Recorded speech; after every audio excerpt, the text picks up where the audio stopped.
Shabbat Shalom.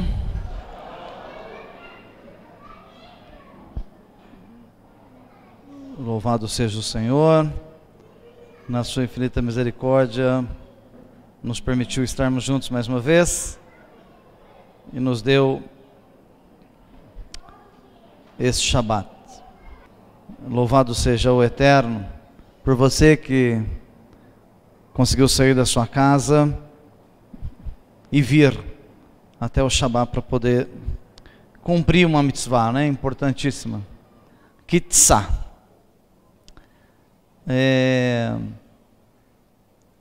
Muito interessante. Então, eu sempre uso um subtítulo. Eu nunca uso o nome da paraxá, porque normalmente eu a leio e tento retirar dela alguns segredos. Essa paraxá, eu até comecei o estudo dela, acho que foi na quarta-feira, e às vezes eu faço esses comentários introdutórios para vocês entenderem que as coisas às vezes são às vezes não. A parte nossa, material, humana, ela tem que ser submetida ao rua, porque se você fizer pela emoção, de repente não é aquilo que Hashem queria que você ensinasse. Eu comecei a montar o estudo e eu ia colocar o subtítulo como Betzael.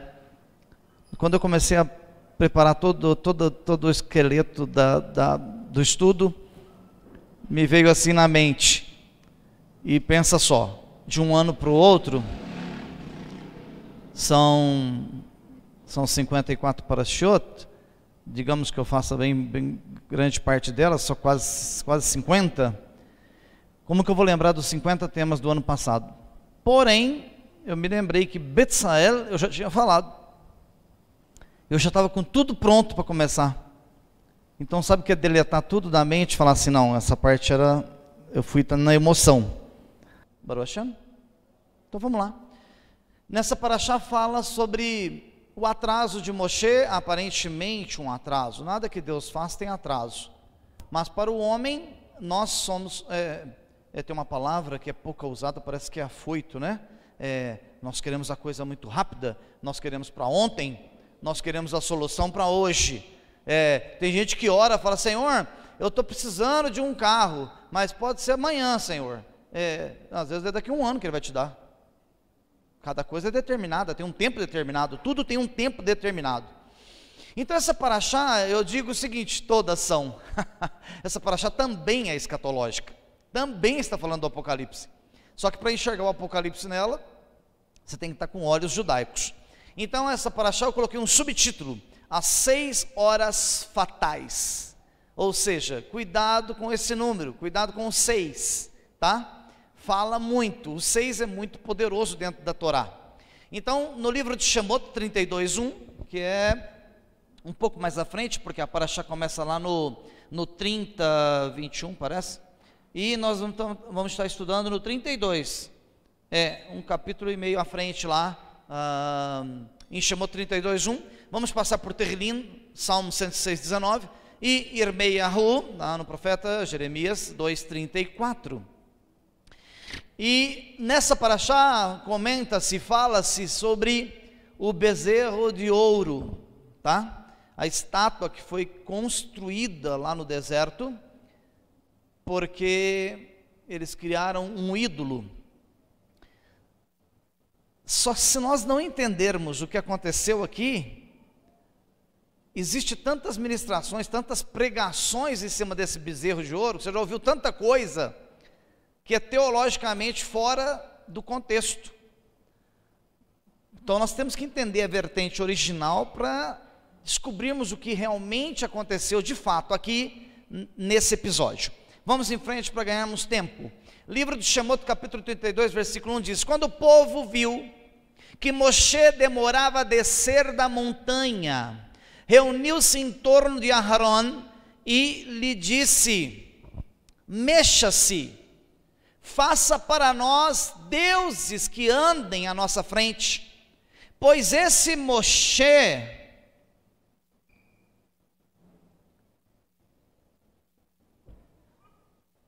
esse homem que nos trouxe da terra do Eretz Mitzrayim, nós sabemos o que aconteceu com ele.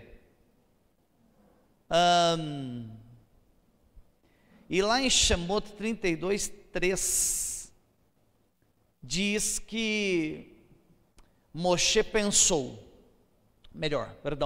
Aharon pensou, eu, por exemplo, pensei a minha vida inteira, por que Aharon concordou? Por que o primeiro sacerdote da terra, um dos homens mais santos que já pisaram nessa terra, concordou com a ideia de construir um ídolo? Por que ele concordou com isso? Não tem nexo, não tem como uma pessoa concordar. Mas aí quando você vai ver a fundo o que acontece, primeiro, quando chegarem a Aharon, não chegaram dizendo assim para ele: Aharon, nosso amigo, faça um bezerro de ouro para nós, migão. Não. Eles, quando surgiu a ideia de fazer o ídolo, o primeiro que se levantou contra foi o avô de Betsael. O avô de Betsael era o assessor direto de Aharon. Aí o nome dele é Hur. Quando ele ouve os rumores que eles queriam construir um ídolo, o avô de Betsael fala assim: não admito, é inadmissível que vocês, servos do Eterno, do Deus que os tirou da terra do Egito, da escravidão, os comprou, vocês façam para vocês um ídolo. É inadmissível. O que fizeram com Ur? Mataram ele. Você está de brincadeira? O homem era o assessor do sacerdote, o assessor direto. Mataram Ur. Hur, né? O nome dele. É por isso que Betsael foi tão honrado lá na frente, porque o teu avô foi um mártir em defesa de Hashem. Morreu, deu a olha, ei, vocês estão me ouvindo? Ur deu a sua vida. Presta atenção no que eu estou te dizendo aqui. Ur deu a sua vida para que não se escandalizasse o nome de Hashem. Ele falou: eu não permito, então não vou te matar. Mata, mas eu não permito. Mataram o cara. O cidadão morreu para tentar impedir desonra do nome do Eterno. Olha o nível que um judeu desse tem. Pensa. Quando eles chegam em Aharon, eles não chegaram em Aharon, migão, vamos fazer um bezerro? Não, eles chegaram em Aharon e disseram para ele: Ur está morto ali. Um já foi. Você, nós vamos te matar. Você tem duas escolhas: ou você faz o bezerro, ou a gente te mata. Mas quem era esse povo que estava forçando a barra? Eram os estrangeiros que saíram junto com os hebreus do Egito. Porque no Egito, ó, é idolatria pura lá, só idolatria. E quando eles se tocam que querem construir um ídolo, chegam a Aharon e dizem para ele: ou você faz ou nós te matamos. Então Aharon pensou: se esse povo me matar, ele pensou, eu vou morrer. Com certeza, né? Mas se eu morrer, esse povo vai ser extinto. Porque já mataram um santo, aí vem e mata um sacerdote, exterminou a raça. O Eterno ia descer um sopro lá dos céus, ia evaporar com a raça. O que ele disse, o que ele pensou? Olha a inteligência do sacerdote. Ele pensa, e ele falou assim consigo mesmo: eu vou atrasar o plano deles, porque Moshe está chegando. Tudo isso porque Moshe atrasou. Tudo isso porque eles estavam contando que Moshe estava para vir E eles acharam que ele não voltaria mais. Foi o que ele disse ali, ó. Aquele homem, olha lá, o homem que nos trouxe da terra do Egito, não sabemos o que aconteceu com ele. Vamos substituir ele logo. Vamos pôr outro na nossa frente. Então Arão, olha como é inteligente o homem. Eu fiquei admirado com isso. Ele pensa, irmão, convencer os homens, não há necessidade, que eles já estão convencidos de fazer o ídolo. Mas mulher, você tentar convencer uma mulher, demanda tempo. Então eu vou fazer o seguinte, eu vou dizer para eles que para fazer o bezerro, eu preciso dos brincos das mulheres. Imagina os brinquinhos de ouro que essas mulheres tinham, né? Andava até pesado. Imagina, aqueles brincão de ouro. E de repente ele pensa, para o marido chegar em casa e falar assim, amor, oi, sabe de uma coisa aí, o que é bem? Esses brincão de ouro seu, você está doido? Vou te dar meus brincos? Era uma chance. E isso ia gerar uma discussão, um atraso na negociação, marido e mulher, ia ter aquele desgaste, aquela briga toda, a mulher ia ficar muito brava, o acampamento todo ia entrar em guerra, né, marido e mulher, né? Mas com isso, ele ganhava tempo, montava o plano, que aí Moshe dava tempo dele voltar do Chamai. Quando os maridos chegam nas esposas e falam, amor, oi, estamos com um problema aí, sério, e nós precisamos desses brincos de ouro lindos, maravilhosos, que você está usando aí, porque nós precisamos fazer um ídolo. As mulheres, plect.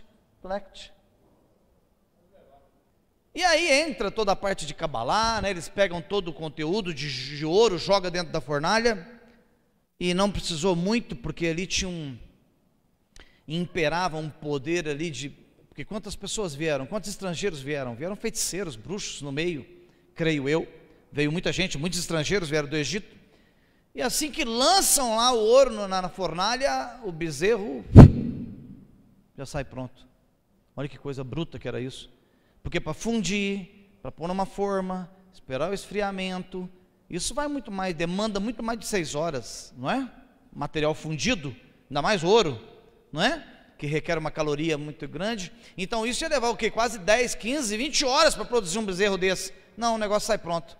Então tudo estava a favor da idolatria.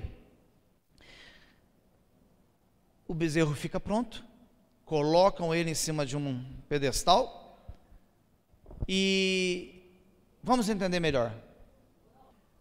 Shemot 32:5. Ao ver isso, Arão construiu um altar diante dele e anunciou, amanhã será um dia de festa para Hashem. Olha como é que o homem também é sábio. Aí construiu o bezerro, mas ele não disse amanhã é festa para o bezerro. Ele disse amanhã será uma festa para Hashem, para adorá-lo, para servi-lo. Então olha só, lá em Riscuni, no tratado em Shemot 32:1, diz que Shemot 32:1, porque a este homem, Moshe, que eles falaram lá no versículo anterior, eles queriam substituir o homem de Moshe e não o eterno. Então, por exemplo, lá no começo da minha emuná, quando eu comecei a entender na minha fé, eu entendia que o bezerro era uma substituição do eterno, que eles queriam ter um Deus, porque está dizendo ali, construamos deuses para nós. É que na linguagem que nós fomos treinados, acostumados, nós não entendemos que deuses, está falando de quem? Elohim, está falando de Moshe, porque Moshe era o quê? Era a representação do eterno na terra, ele era um Elohim aqui na terra. Moshe foi o homem mais iluminado aqui, ok? Te coloquei como Elohim diante de Faraó. Você é Deus, você é um Deus aí na terra, com D minúsculo, mas você é um Deus. Então, quando eles dizem construamos deuses para nós, ou seja, substitua aquele Deus que estava aqui, que provavelmente foi para o céu, façamos um outro Deus, façamos um bezerro que substitua Moshe. Então eles não, em nenhum momento eles disseram vamos substituir o eterno Criador. E quando Deus está dialogando com Moshe no Chamai, lá no terceiro céu, ele ouve o reboliço lá embaixo, e ouve o povo dizendo que está preparando uma festa para ele. Então ele diz: Moshe, desça logo, porque o teu povo, aquele povo que eu te dei para você trazer do Eretz Mitzrayim, está se corrompendo, desça logo. Então olha só o que está dizendo ali: o homem para substituir Moshe, não a divindade, não o eterno. O povo havia se referido a Moshe, a Moisés, não a Hashem. Os milagres foram orquestrados por Moshe. Era esse líder que eles almejavam substituir. Lá em Terrilim 106, do versículo 19 ao 20, está dizendo assim, em Horeb, olha o que está dizendo lá o salmista: em Horeb fizeram um bezerro, adoraram uma imagem de metal fundido, assim trocaram a glória pela imagem de um bezerro, trocaram a Shekhinah pela imagem de um bezerro que come grama. Por quê? Moshe tocava na rocha, saía água. A nuvem que estava sobre eles era um milagre. A chama que acendia para conduzi-los pelo deserto e protegê-los do frio era um milagre. Tudo que fazia no deserto para eles era um milagre. O maná era um milagre. E eles queriam substituir aquele ao qual o Eterno deu poder para tirar da terra do Egito por um bezerro. Então o Eterno ficou muito irado com essa questão, justamente porque eles desprezaram Moshe com uma rapidez muito grande. E para que você entenda, vamos seguir um pouquinho aqui, que aqui vai clarear um pouquinho mais para você. Vamos em frente. Na manhã seguinte, bem cedo, eles se levantaram e apresentaram uma oferta queimada, uma oferta de paz. Para quem? Para o Eterno. As ofertas que foram feitas, os holocaustos que foram oferecidos ao Eterno. Mais tarde o povo assentou-se para comer e beber, e depois eles se entregaram à folia, à festa, né? Então olha só que coisa interessante. Segundo o Midrash,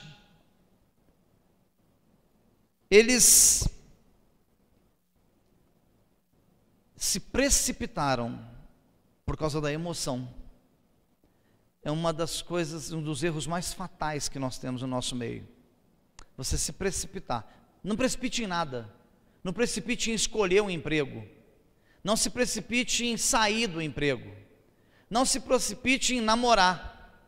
Não se precipite em casar. Não se precipite em divorciar. Tudo na sua vida tem tempos determinados. E se você se precipitar e tentar avançar o tempo que é determinado pelo Eterno, obviamente, você está fadado à falência. Vai dar errado o seu projeto. É o que aconteceu aqui. Então, olha o tratado Shizkuni, de Shemot 31. A razão do avô de Betsael, Hur, havia se tornado um mártir durante o episódio do bezerro de ouro, que ele foi defender a questão da santidade. Quando ele tentou impedir o povo que dançasse em volta do bezerro de ouro, olha, os dons a Betsael foi uma recompensa por ter dado a vida para tentar impedir. Então quando eles estavam projetando, arquitetando, nós vamos fazer um bezerro, nós vamos dançar em volta dele, vamos fazer uma festa, e nós vamos fazer isso, fazer aquilo, foi onde Hur entrou e falou: não aceito, não admito. Então eles matam ele e se tornam um mártir. Lá em Shemot 24:14 diz: ele disse aos líderes: permaneçam aqui para nós, até o nosso retorno, e eis que Aharon e Hur estão com vocês. Essa ordem foi dada por quem? Moshe. Então preste atenção numa coisa, gente, isso é muito sério, é muito sério. Eu aprendi uma coisa no judaísmo muito interessante, que os cristãos até praticam. Os cristãos até praticam. E tem coisas que eles praticam, não sei se é não sei se isso vem de gerações. Eles honram muito os líderes deles. E a questão da liderança, no judaísmo, requer mais respeito ainda do que lá no conceito de onde nós viemos. Eu comentei aqui já uma vez, mas se você não estava presente, eu vou comentar novamente. Em Israel, se um rabino, eu já assisti estudos, já vi vídeos, se um rabino está com 80, 90, 100 anos de idade, já está perdendo a voz, ele está na sala da Yeshivá,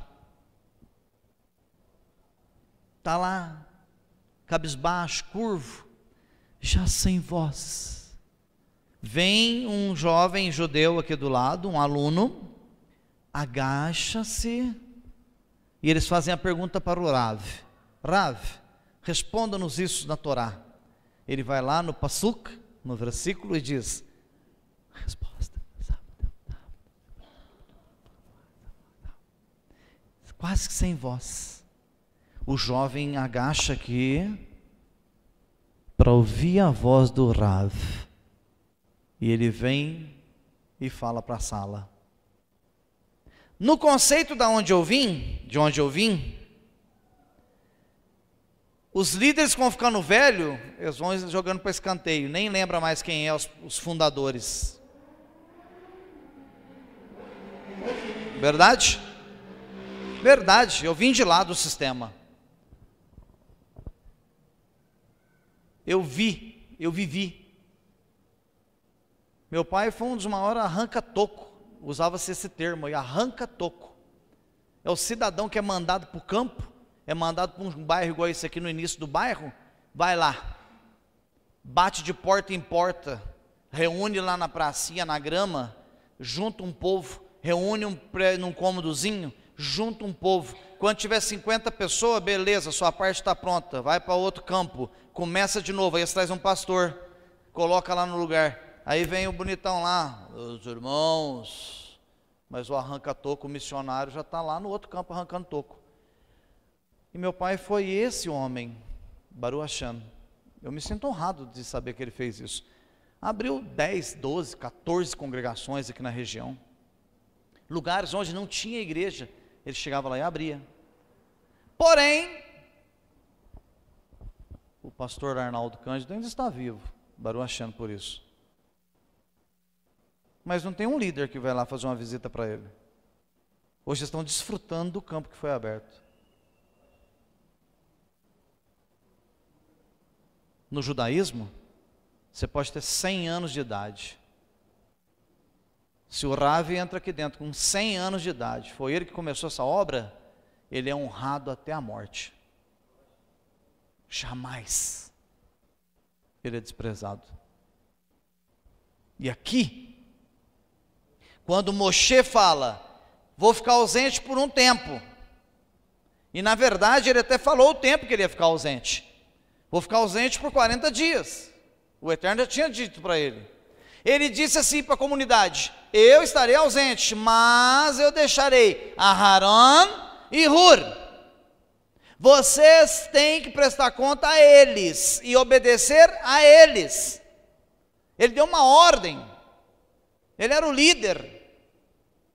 Eles pegam e matam um dos líderes. Mas eu te pergunto, vai estudar mais a fundo a Torá e procura saber se algum desses que se levantou contra o líder atravessou o Yarden para a terra prometida?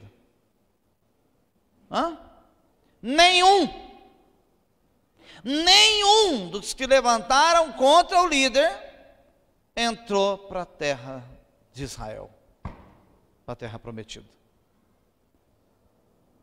Então veja só, lá em Yirmiyahu 22:34, bem ali, olha o que o profeta está falando de Hur, bem ali, em suas roupas está o sangue de pobres inocentes.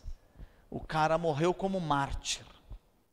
Esse é um daqueles anciões que estão lá diante do trono, provavelmente, de Hashem.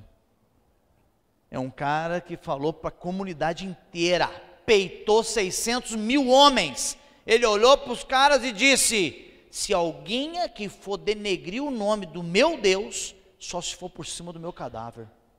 Os caras falaram, então a gente te mata. Então mata, porque comigo vivo vocês não vão fazer isso. Eita, rapaz, o camarada era retado com força. Imagine o lugar que esse homem tem no Olam Rabá. Então vamos concluir. Shemot 32:1. Quando o povo viu que Moshe demorava a descer da montanha, contaram o tempo com o dia que Moshe ascendeu aos céus. Eles cometeram um erro. O dia da subida foi um processo para a elevação, que ele foi até aquele patamar onde ele tinha visto a sarça ardente, onde o Eterno tinha dito, tira as sandálias dos teus pés, que o lugar que tu pisas é um lugar santo. Aí naquele lugar houve uma preparação para que ele se elevasse, para que ele subisse ao Shamaim.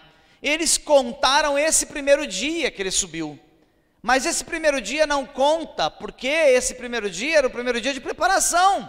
Ele estava sendo preparado para a ascensão ao terceiro céus. Então os que ficaram aqui embaixo começaram a contar. Moshe foi, ele disse que é 40 dias, já faz 1 hora, 2 horas, 3 horas, 4 horas, eles foram contando, fazendo a estimativa deles. Eles contavam pela claridade do tempo, né? Pela luz solar, pela posição das estrelas, pela posição do sol. Então de repente,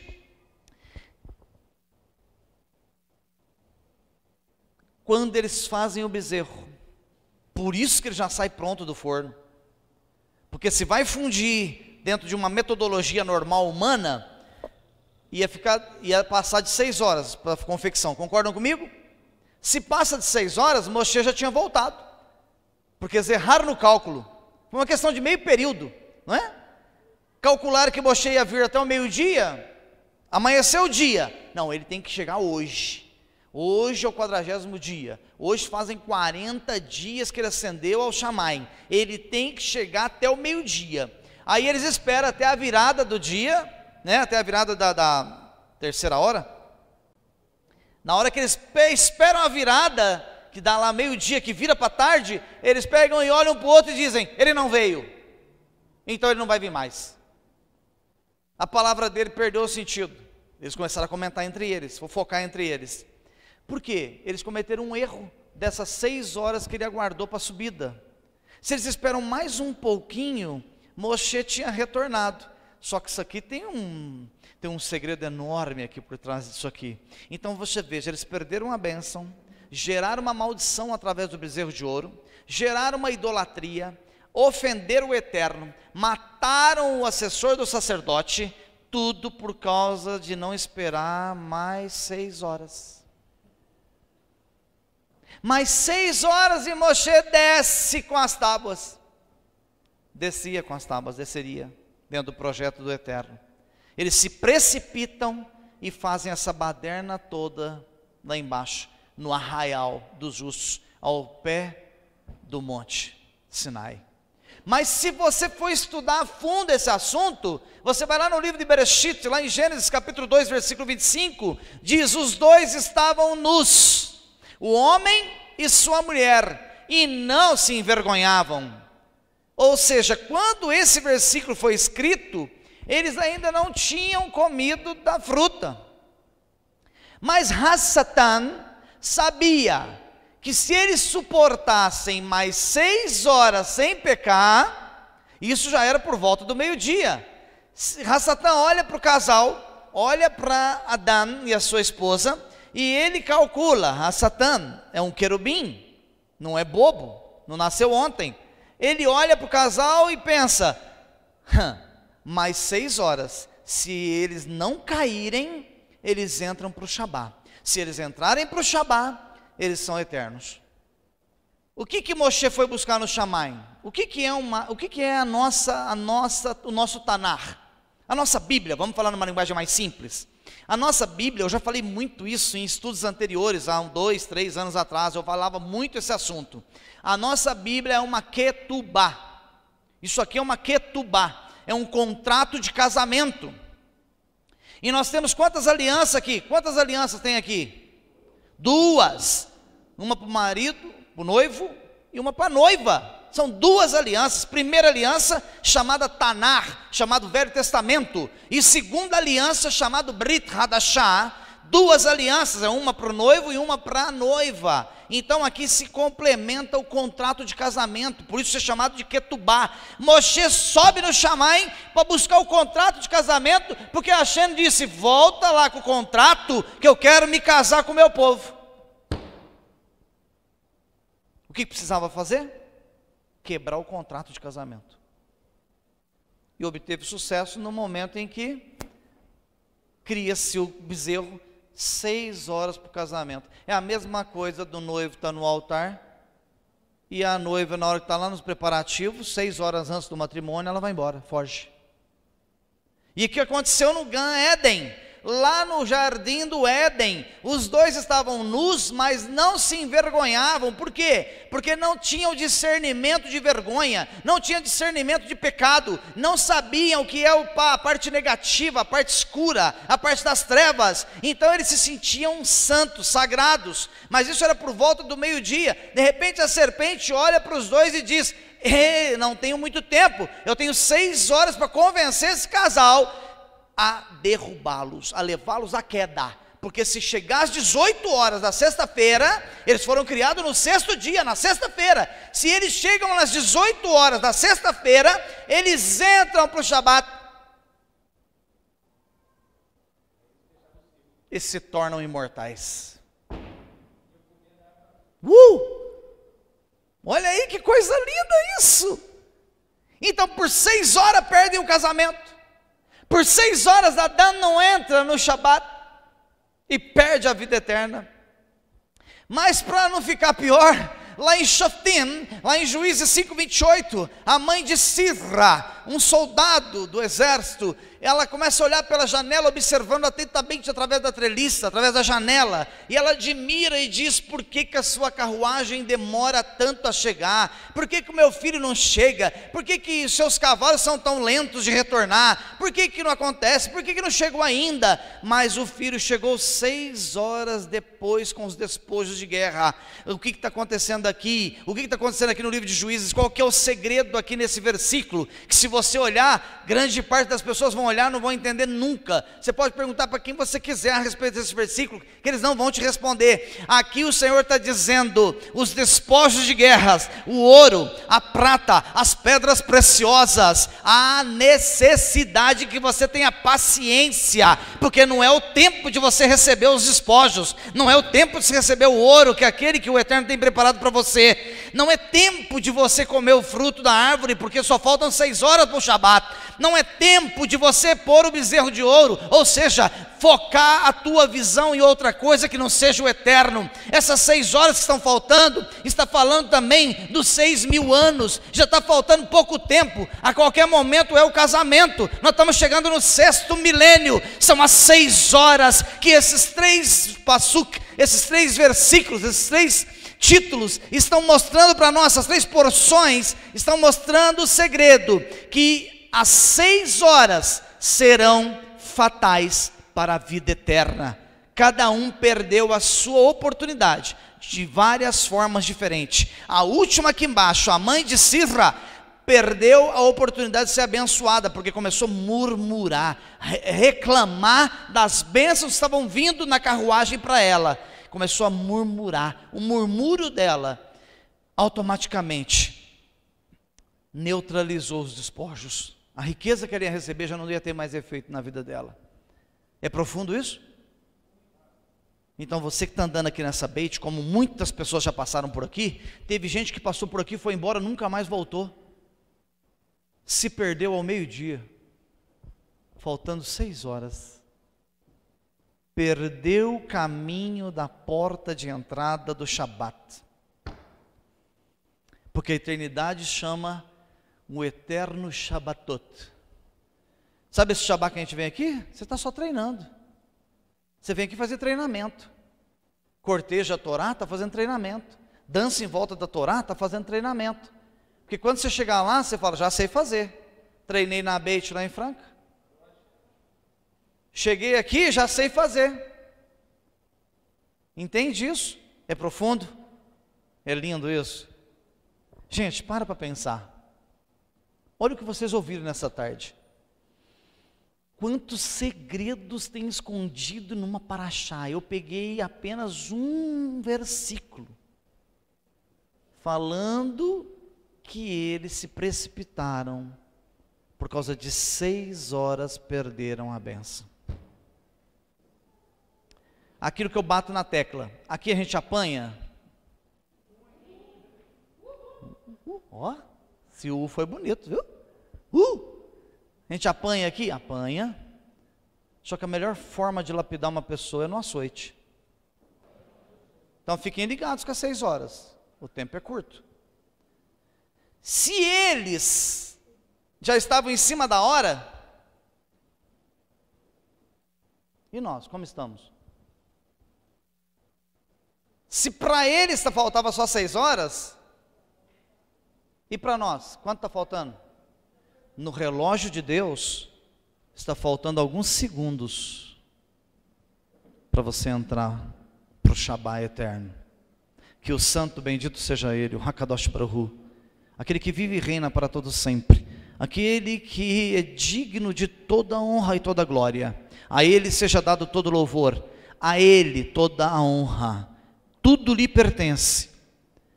Assim nós te glorificamos, Santo. Abençoe o teu povo que veio aqui nessa tarde de Shabat, ouvir a tua palavra, a tua Torá, a paraxá da parte do Eterno. Eu quero abençoá-los em nome de Yeshua HaMashiach, que o Senhor vos guarde e vos prospere em nome de Yeshua. Amém. Baruch Hashem. Yevarecha Adonai veishmerecha, Yaev Adonai panamelecha viunecha, Issa Adonai, Adonai, panavelecha, ve'asem lecha, Shalom.